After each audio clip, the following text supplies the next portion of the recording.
Hi guys, and welcome back to Naturally Ellie. Today I'm going to show you how do I make a dish that uses cauliflower as a substitute, and it's my absolute favorite way of using cauliflower to substitute my side dishes. This morning I woke up and thought about what I wanted for dinner, and I had a huge craving for some pork chops. So I went to the supermarket, got pork chops and a couple of other things, came home, put everything away, and when I thought about what I would make with the pork chops, I got another craving for what's called cauliflower mash. This is a substitute for mashed potatoes that uses cauliflower as a base. So I then had to go back to the store and pick up some cauliflower, and while I was at it, I thought about making some Brussels sprouts and bacon as well. So I picked that up at the same time. So tonight I'm going to be making pork chops, mashed cauliflower, and Brussels sprouts with bacon. So right now I have some pork chops that have already been washed and seasoned. I've sprinkled some adobo and sazon. If you don't know what that is, they are Goya seasonings that you'll find in any Latinx household pretty much, especially Puerto Rican one. Okay, so the first thing that you're going to want to do is I bought a head of cabbage. You're going to want to make sure that you wash it before you start working with it. And you hear me say this all the time, this has been washed up. Just take for granted that whatever I'm cooking, I've probably washed. I've also already washed my Brussels sprouts and just put them in a bowl. I haven't put anything else on them. They're just washed and separated so that they're ready when I'm ready to make the Brussels sprouts. So I'll be back after I've washed my cauliflower. Okay guys, so I washed the cauliflower and kind of patted it dry with a paper towel, but water will have gotten inside, so as I'm prepping you'll probably still see some water dripping out. That's fine, it's not an issue. You'll also notice that I peeled away all of the leafy pieces that are attached because they're just going to get in your way and you're not going to cook with them. Cut your cauliflower into pieces kind of like broccoli floret sizes. So I'm going to do that now.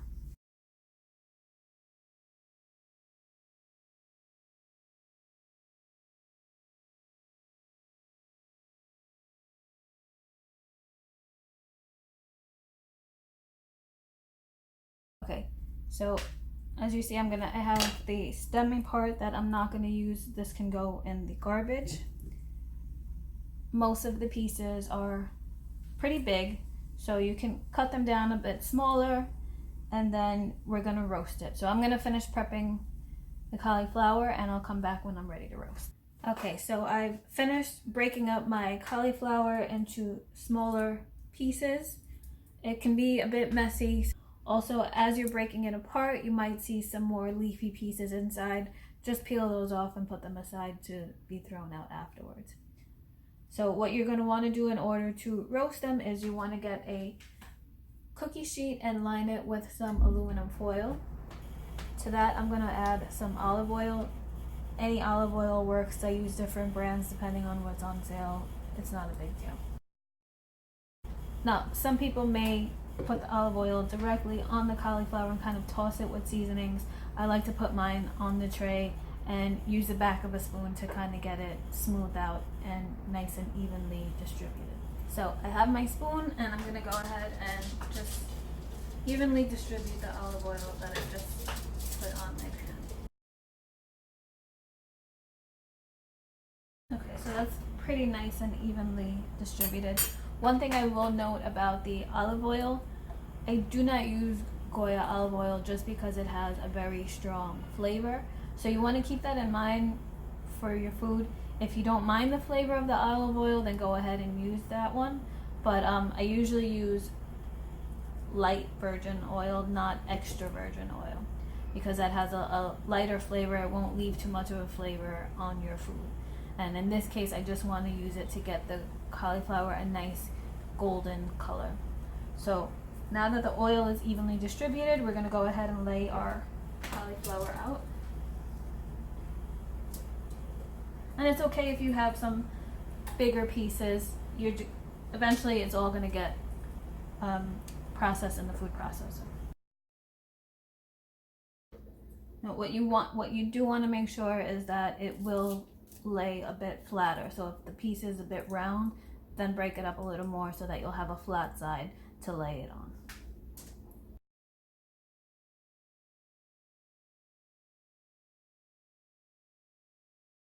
Okay, so there's my cauliflower on the tray. It doesn't have to be nice and neat. You just want to make sure that it is one single layer and that the pieces aren't layered on top of one another so that they all get some of the olive oil. Now, to this, I'm going to add some salt and pepper. You want to make sure you get a nice, good coating. And then a bit of garlic powder. When you're roasting, the garlic is very important because it gives it a really nice flavor.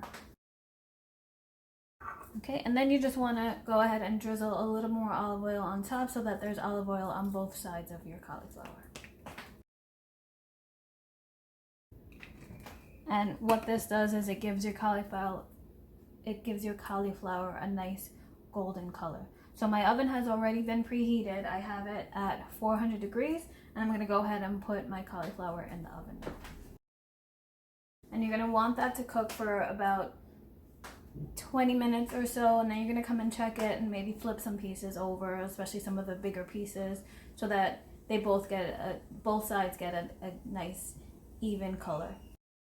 Okay, so while that's cooking, I'm going to go ahead and prep some of the Brussels sprouts and the bacon that I'm going to make. Okay, so I've just gone ahead and cleaned up behind the cauliflower because I'm going to use the same cutting board for the Brussels sprouts. If you notice, I have another cutting board here. I have 4 different cutting boards. They're all color coded. I use my green for my vegetables, my red for my meats. I have a yellow one for chicken and a blue one for fish. I really don't need to use each different board, but I have them and I like to continue using them. So the green is for my fruits and vegetables. So I've already made the cauliflower. I've already cut up the cauliflower here. Now I'm going to go ahead and cut up the Brussels sprouts. Okay, so you'll notice I have whole Brussels sprouts and I'm just going to be cutting them in half. Okay guys, and just like that, my Brussels sprouts are cut up. I will tell you, this is the first time that I am making my own Brussels sprouts. Normally I just buy them already cooked, or my sister will make them in my family. Growing up, my mother never made us eat Brussels sprouts. I just heard horror stories about parents making their kids eat these gross vegetables called Brussels sprouts. So when my sister first decided she wanted to make it one Thanksgiving, I was eager to give it a try, see what all the fuss was about. Really, they look like little heads of lettuce. They taste kind of like cabbage. I don't know what the fuss is about. It's just kids being kids, I guess. So what I'm going to do with these is I'm just going to set them aside for right now.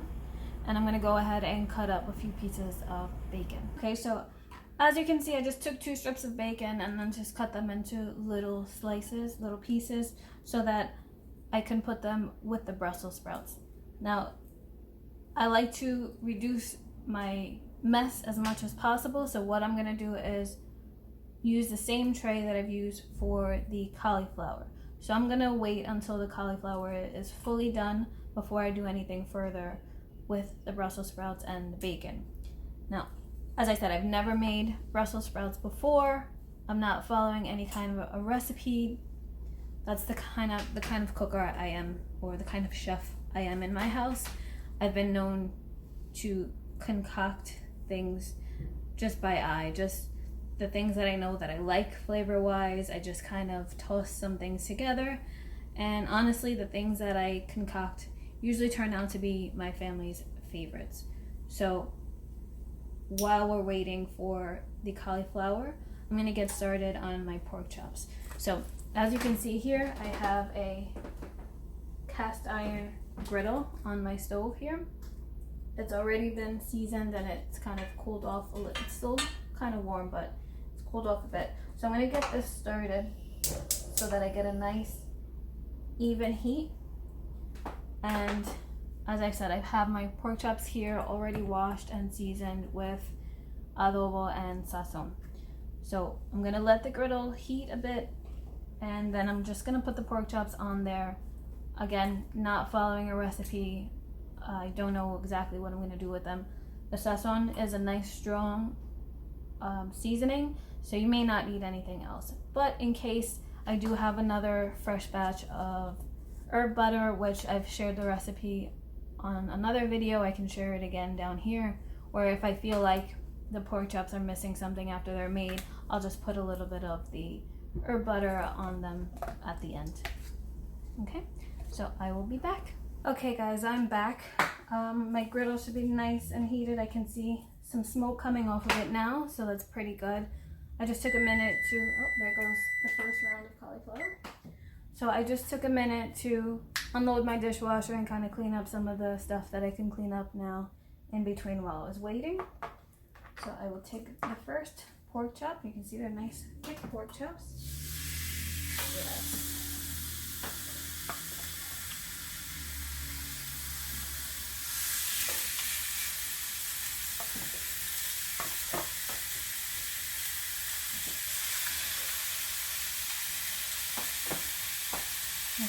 Turn down my heat a little so that it doesn't cook the outside too fast and then the inside stays uncooked. Okay, so the cauliflower is ready to be taken out and just checked and maybe some pieces turned over. So my cauliflower is taken out. The top is starting to get a little bit, let's see if you can see, a little bit of a brown coating. It's too, can't really see it, but it's starting to get a little bit of a brown to it, but the other side is nice and brown. So that's why you want to kind of flip them over so that both sides can get some of that nice crispy brown to it. Okay, so I've gotten my cauliflower all flipped over. You can see they all have the nice brown color showing. So they're going to go back in the oven for another 20 minutes so that the other side can also get that same nice golden color.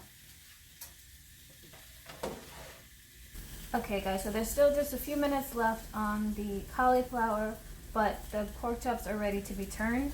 And the way that I can tell is that the edges here are starting to brown, so they should be good to turn at this point.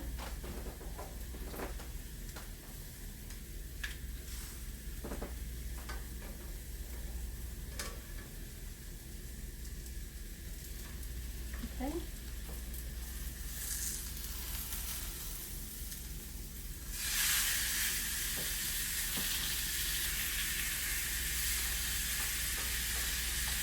So this last one's giving me a little bit of a hard time to pull up, so I'm going to let it cook a bit more on that side, because with the cast iron grill, once it's cooked enough, it should come up easily on its own. The cauliflower is fully roasted now, so what I'm going to do is I'm going to put them into my food processor. And if you watched my tomato sauce video, you may notice I have an extra piece of my equipment today. This is to help keep the food from sticking to the sides of the processor. So because these are bigger chunks that I kind of want to make sure they all evenly distribute to the bottom and get cut up, I'm going to be using this piece today. So for now, we're going to get our cauliflower into the food processor.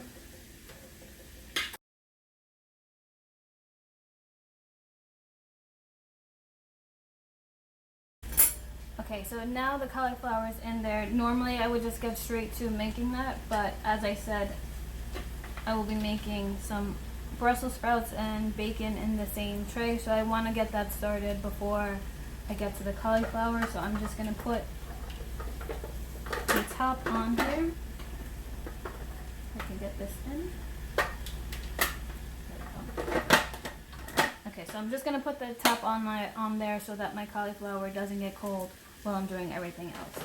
Now, if you remember, I had already coated my pan with olive oil, so I'm not going to do anything extra. You can, let me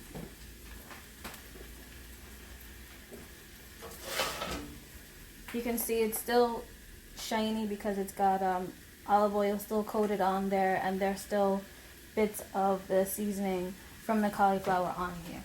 So I'm just going to go ahead now and take the Brussels sprouts. and put them on the sheet, as well as the bacon.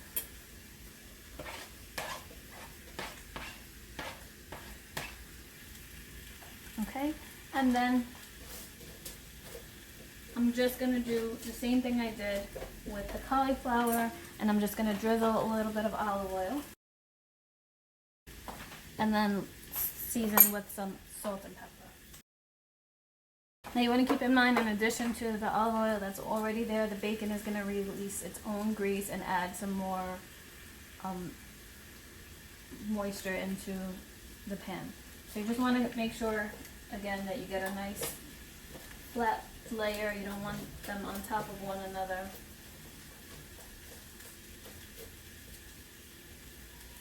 Even the bacon, I have a couple of clumps here. Let's get them a little spread out.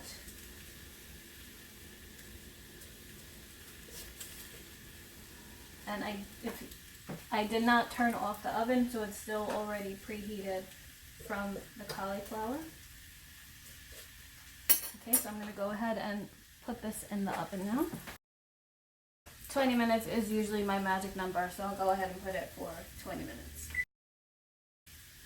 Okay, so I'm going to check my pork chops again. Well, this is mostly ready.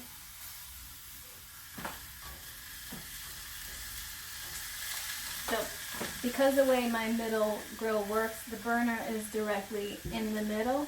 So that's why the middle pork chop turned no problem.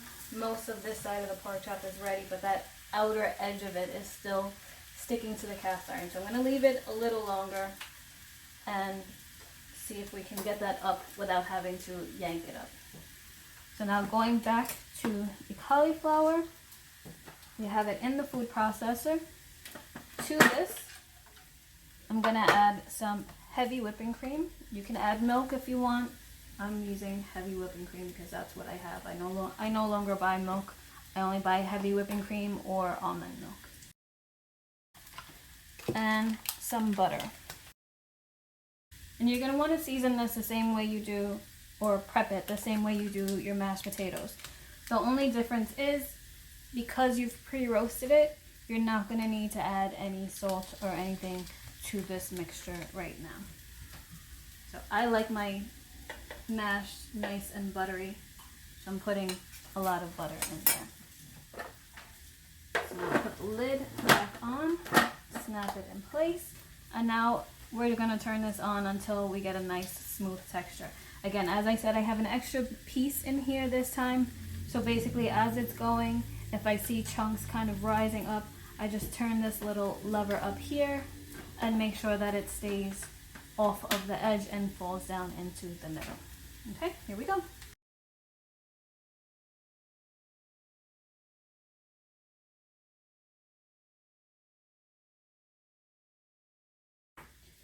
Okay, so you're going to want to process that until it reaches your desired consistency. Unlike mashed potatoes, you won't be able to get it super smooth if that's what you like. There's always going to be a little bit of graininess in it due to the cauliflower makeup. So we're just going to open this up now. Sorry about that. So we're going to open that up, and we're going to take some out here. Oh, some of the heavy cream ended up on here, so we're just going to mix that in a little more. And if you notice, I added some more heavy cream while it was processing. That's because I could tell through the plastic that it was still a bit thick. So I wanted to make it a nice smoother texture. Again, it's up to you how much you want to put. It's based on your preference. So as you can see, it's a nice smooth consistency. It's kind of like mashed potatoes. Just as I said, it's going to have a grainier texture to it than mashed potatoes would. So I'm going to put the lid back on so that my mash stays warm while I wait for the Brussels sprouts and bacon. Okay guys, so I was finally able to get that last pork chop up. So this is the one that was in the middle. As you can see, it has some nice brown lines on there, nice and thoroughly cooked. So I flipped that end one and moved it to the middle.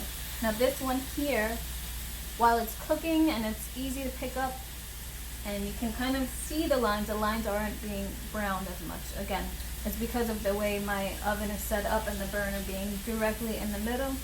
So once this one here in the middle is done, I'm going to move this one into the middle so that it also gets those nice dark lines on the pork chop. Okay, so I'm still waiting for the first round of the Brussels sprouts to come out, but I've been able to take off another pork chop and you'll be able to see these nice lines on it.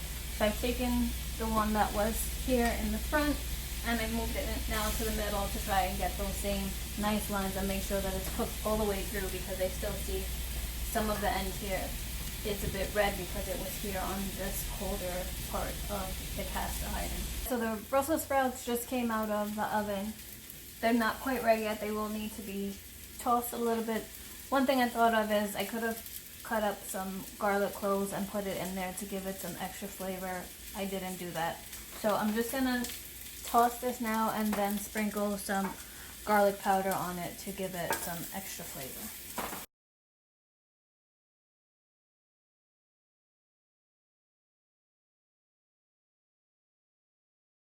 Okay, so rather than tossing them, I've decided to flip them because I noticed that they also have that nice brown golden color to them. So I'm just flipping them over so that the other side can also get that. And now I'm going to sprinkle a bit of garlic powder. And if you're wondering about the bacon, it's fairly well cooked, but there's still some pieces that are undercooked. So I'm going to put this back in for maybe only about 10 minutes this time because I want to make sure that it doesn't dry out on me. Okay guys, so my last pork chop is just about ready. I just want to give you a quick reminder, if you saw when I made the chicken not too long ago, that you want to apply the same rule of thumb to your pork chops. When you press your meat, the liquid that should run should not be bloody at all. If that's the case, then your meat is ready. So that is what's happening here. Everything is a nice clear liquid. Even what's running out into the griddle pan here is nice and clear. So we're going to pick this up. And you can see it's dripping. It's all clear liquid. So I'm going to turn this off here.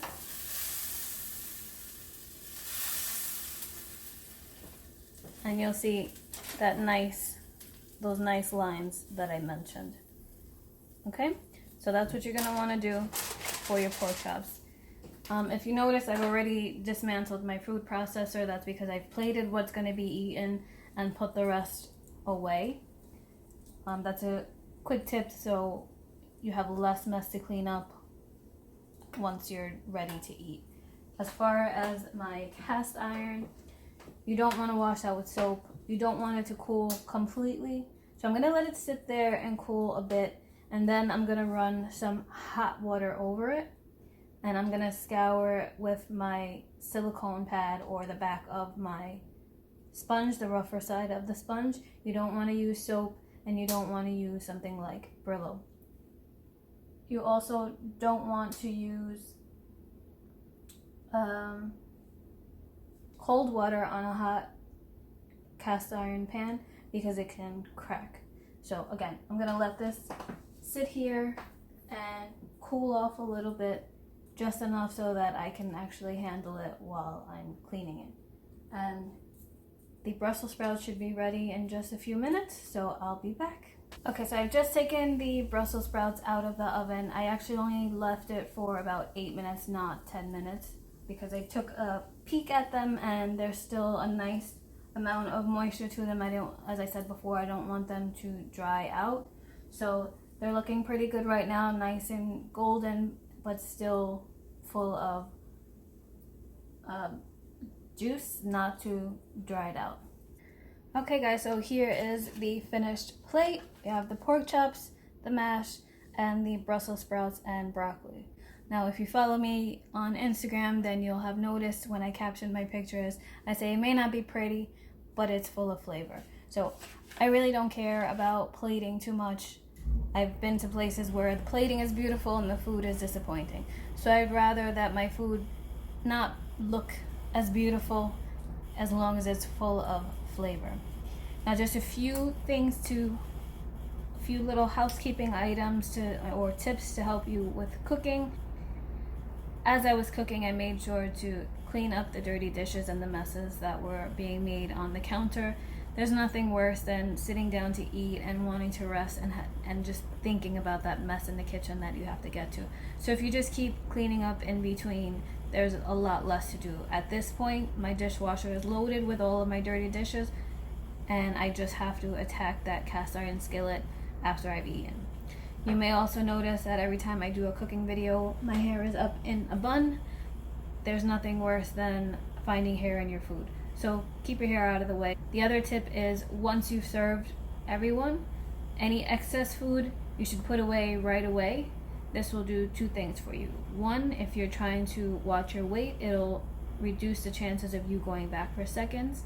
So make sure that you serve yourself enough to keep you satisfied, but don't overdo it because you know that you're putting the rest away. And the other thing it'll do is that means that you will have food for the next day already prepackaged away. So that's my tip. Last thing is, because you are making clean food and fresh ingredients, they don't last as long. So don't overdo it. Don't cook too much that you're gonna have food for days on end. If you make too much, try and freeze it as early as possible so that it'll last longer. Otherwise, after maybe 2 days, I'd say your food's gonna start going bad. So make just as much as you need, or that you'll eat within a 2-day period, 2 or 3 day period, so that your food is not going bad and you're not wasting food. Okay, so if you make anything here today, please let me know how it went. So I hope you enjoy. As I said, this is my absolute favorite use of cauliflower as a side dish substitute. There are a few other ways that you can make the cauliflower if what I went through today seems like a lot to you and you don't want to buy a head of lettuce and be cutting it up and roasting it and all of that first. You can usually find in the supermarket some packaged pre-cut cauliflower that you can just pop that in the oven, roast that, and make it. You don't necessarily have to roast it. You can boil or steam your cauliflower. You can also buy frozen cauliflower. They do have some that already come seasoned also. So I have purchased frozen garlic cauliflower that I've just heated and then mashed. So that's a good way to kind of speed up the process if you don't want to go through this after a long day of work. Or as I said, you can just steam it and make it. I personally like to roast it because I feel like it gives it a little bit of extra flavor. Most places you go probably don't roast it, because you'll notice when I made it, it has some darker flecks in there, and that's from the roasted pieces of the cauliflower. So a lot of times you'll go to a restaurant and you get a cauliflower mash, it'll probably be one even color because they haven't roasted it before they've mashed it. I don't know what they do, but again, as I said, my personal preference is to roast fresh cauliflower before I mash it. But again, I hope you enjoy, and I'd love to hear back from you. Bye.